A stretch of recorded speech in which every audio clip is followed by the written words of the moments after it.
I suppose what triggered the title and actually the project was increasing frustration with what is happening in our churches, not only from our perspective, but even from our children's perspective, on the one hand, shallowness of a lot of what's going on, and on the other hand, also such a commitment to pragmatism.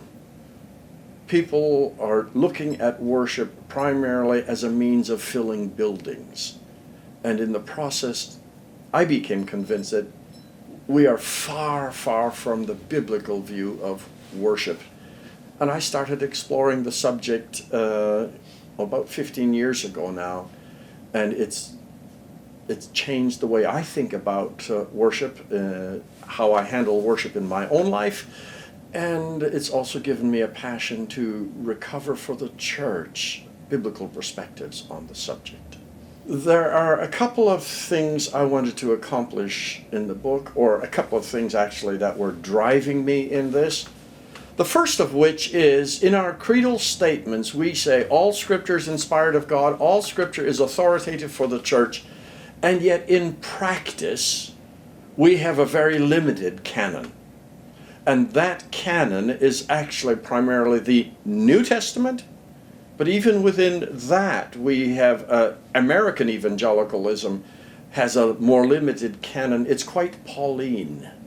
And outside of these epistles, we actually sometimes don't know what to do with them, let alone using them when we're thinking about worship matters.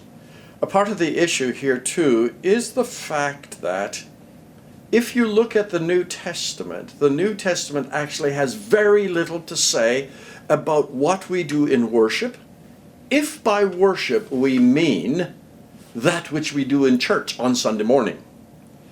The New Testament doesn't tell us how to organize a church service. In fact, it doesn't tell us how to organize any services. And yet, we have these statements that we make that everything is supposed to be driven by the Scripture, but the New Testament has actually very little to say. On the other hand, the Old Testament, which we say is authoritative, but we don't really deal with it very much, except the Psalms. The Old Testament has 100 times as much information on worship than the New Testament. And yet we don't know what to do with it. And so what I've been trying to do is bring the whole Bible into the conversation.